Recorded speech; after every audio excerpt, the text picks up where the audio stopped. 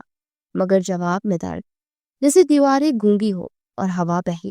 کونے میں رکھا ایک پرانا جگ، اس میں آدھا پانی تھا اور ساتھ ایک دودھلے سے تھال میں رکھے دو خشک رسک جیسے انسان، کسی قیدی جانور کے لیے رکھے گئے ہو۔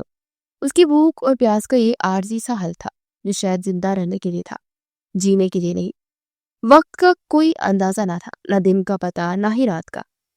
وہ دروازے پر جا کر زور زور سے پیٹنے لگی، مگر اس کے ہاتھ کی ضربیں صرف اس کے دل کی دھڑکن میں گونجتی رہی۔ باہر سے کوئی نہ آئی۔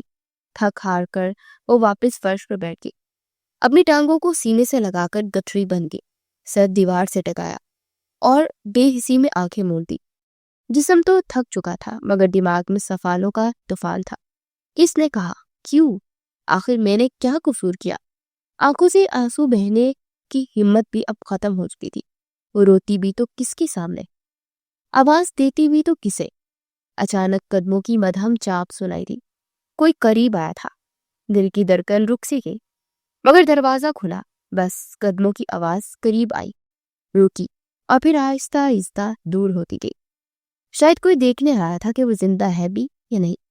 وہ ایک بار پھر تنہا رہ گئی، وقت کے اس بے رحم کمرے میں جہاں نہ دن تھا اور نہ ہی رات، صرف خوف، خاموشی اور ایک اجنبی قید جس کا کوئی سرا اسے دکھائی ہی نہیں دیتا تھا۔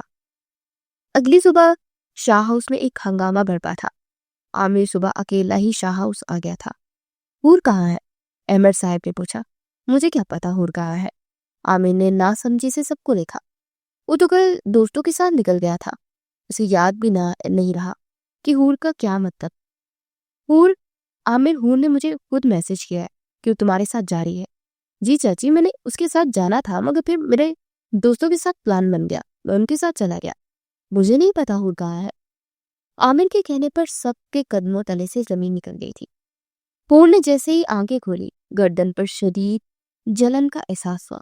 وہ سیدھی ہونے کی کوشش کرنے لگی تو جسم میں درد کی ایک لہر دوڑ گئی، جیسے کسی نے پرانا زخم پھر سے چھید دیا ہو۔ کمرہ وہی تھا، اجنبی، سنسان، بے جان دیواریں اور وہی ایک دروازہ جو ہر سوال پر خاموش رہتا تھا۔ مدھم روشنی کا واحد ذریعہ وہ بلب تھا جو بار بار چپک رہا تھا، جیسے ساز سے گل رہا ہو، کبھی دھندلا، کبھی روشن اور کبھی مکمل بجھ جانے کے قریب۔ حور کے دل کی گھبراہٹ میں اضافہ اس وقت ہوا جب اس نے اندازہ لگایا کہ رات گزر چکی ہے، نہیں شاید ایک دن سے بھی زیادہ۔ وقت کی ترتیب اس قید میں کہیں کھو گئی تھی۔ کبھی کبھار کوئی آتا، خاموشی سے ایک پلیٹ اور جگ رکھ کر چلا جاتا، نہ نظریں ملاتا، نہ بات کرتا۔ حور بار بار دروازے کے قریب جا کر چیختی، کیا چاہتے ہو تم لوگ؟ کیوں قید کیا ہے مجھے؟ مگر دروازہ ہر بار ایک مردہ دیوار کی طرح خاموش رہتا۔ کبھی کبھار قدموں کی چاپ سنائی دیتی، جیسے کوئی قریب سے گزرا ہو، مگر وہی پرانی خاموشی۔ پھر کسی پہر نہ دن کا اندازہ، نہ ہی رات کا۔ اچانک دروازہ کھلا، دو افراد اندر داخل ہوئے۔ ایک نے سر جھکایا اور سخت لہجے میں بولا، چلو۔ کہاں؟ تم کون ہو؟ وہ نے کپ کپاتی ہوئی آواز میں پوچھا، مگر جیسے اس کی آواز سنائی ہی نہ دی ہو۔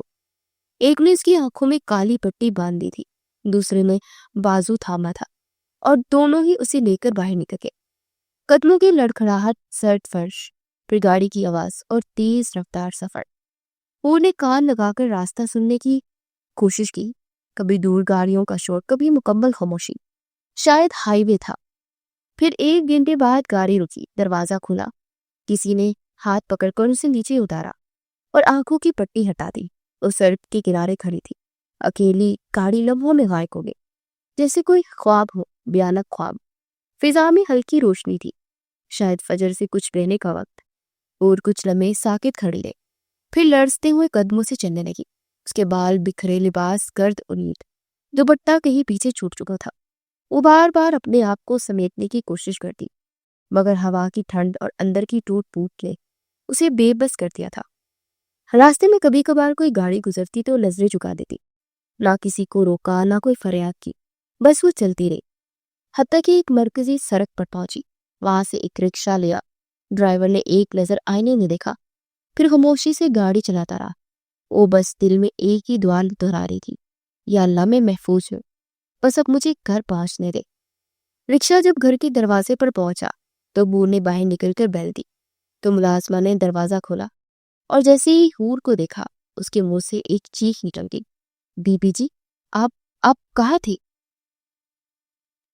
ملازمہ پیچھے ہٹی تو اندر سے سب افراد بھاگتے ہوئے آئے۔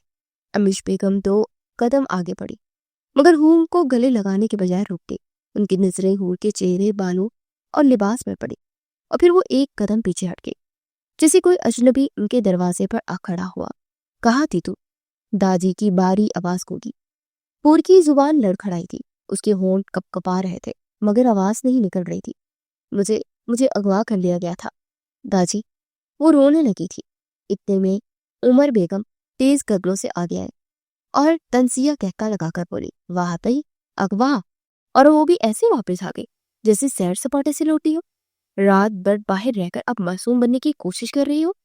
سب لوگ جمع ہو چکے تھے، آوازیں بلند ہونے لگی۔ حور سر جھکائے کھڑی رہی، کپڑے میلے، چہرہ زرد، آنکھیں سوجی ہوئی۔ ہمیں رسوا کر کے آ گئی ہے، احمد صاحب نے بے بسی سے کہا۔ میں جھوٹ نہیں بول رہی ہوں، حور کی آواز کپ کپا گئی۔ مجھے کسی نے نقصان نہیں پہنچایا، بس مجھے رکھا، قید رکھا، پھر چھوڑ دیا۔ میں سچ کہہ رہی ہوں، بکواس کر رہی ہوں۔ وہ فرشتے تھے جو انہوں نے تمہیں چھوا نہیں؟ عمر بیگم نے تمسخرانہ انداز میں کہا۔ آمی، آپ تو یقین کریں، ہٹو یہاں سے، کوئی پتہ نہیں کس کے ساتھ تھی تم نے میرا بھی احساس نہیں کیا؟ حور روئی، مگر کوئی سننے کو تیار ہی نہیں تھا۔ امیش جو شروع سے ہی رو رہی تھی آگے بڑھی، بس کر دو حور، تم نے ہمیں کہیں کا نہیں چھوڑا۔ حور کی بات پر کوئی یقین نہیں کر رہا تھا، اس کے ہر لفظ کو جھوٹ سمجھا جا رہا تھا، ہر چہرہ اسے شک، حقارت اور تضحیک سے گور رہا تھا۔ تب اچانک کسی نے زور سے اس کے منہ پر تماچا مارا۔ یہ داجی تھے۔ حور کی آنکھوں سے بے آواز آنسو بہنے لگے۔ اب وہ کچھ نہیں کہہ رہی تھی، صرف ایک نظر سب پر ڈالی، ایک ایک چہرے پر، اور پھر اپنے کمرے کی طرف چل دی، بغیر کسی گلے، شکایت اور صفائی کے۔ حور آہستہ آہستہ عامر کے سامنے آئی۔ اس کی آنکھوں میں وہ اذیت تھی جو ایک مظلوم پر یقین نہ کرنے پر جنم دیتی ہے۔ کپ کپاتے لبوں اور لرزتے لہجے میں بول، عامر، کیا تم تو جانتے ہو میں کیسے ہوں، بچپن سے ایک ایک پل تمہارے ساتھ گزارا۔ تم نے ہی تو کہا تھا کہ اگر دنیا بھی میرے خلاف ہو جائے تو تم میرا یقین نہیں توڑو گے، پھر آج کیوں؟ صرف اسی لیے کہ میں انجان لوگوں کے ہاتھوں اغوا ہو گئی؟ تم جانتے ہو میں نے ان دنوں صرف اللہ سے دعا کی کہ زندہ واپس لوٹ آؤ، تمہیں ایک دفعہ دیکھ لو، اور جب لوٹی تو یہاں میرے اپنوں نے میرا وجود قبول کرنے سے ہی انکار کر دیا۔ تمہاری ماں نے میری طرف دیکھا بھی نہیں، یقین کرنا دور کی بات۔ مجھے اپنے دکھ سے زیادہ یہ تکلیف ہے کہ تم نے وہی بات دہرا دی جو باقی سب کہہ رہے تھے۔ تم نے بھی مان دیا کہ میں جھوٹی ہوں، گناہ گار ہوں۔ حور کی آنکھوں سے بے اختیار آنسو بہنے لگے، مگر اس کی آواز میں تلخی نہیں، صرف دکھ تھا۔ عامر، میں نے کچھ غلط نہیں کیا، اگر تم ہی میرا یقین نہیں کرو گے تو پھر کس سے امید رکھوں میں؟ اس کے الفاظ ہوا میں بکھر گئے، مگر خاموشی میں ایک طرف تھی، ایک وفادار دل کا ٹوٹنا تھا۔ اے لڑکی، تم کیا میرے بیٹے کا دماغ خراب کر رہی ہو؟ میں نے تو کبھی تمہیں بہو نہ بناؤ جو ایک نہیں کتنی راتیں باہر گزار کر آئی ہو۔ عمر بیگم نے غصے سے کہا۔ عامر نے حور کو دیکھ کر استازیہ مسکراہٹ اس کی جانب بچھا دی۔ ماں، آپ کو لگتا ہے کہ میں ایک ایسی لڑکی کے ساتھ شادی کروں گا جس کے کردار کی گواہی اس کی اپنی ماں نہیں دے سکتی؟ عامر نے اس کے دل پر لفظوں سے خنجر چلایا۔ وہ خاموشی سے وہاں سے چلی گئی تو کمرے میں آئی اور فرش پر بیٹھتی چلی گئی۔ سبٹین واپس آ چکا تھا۔ گھر میں پھیلی خاموشی اسے عجیب تو لگی،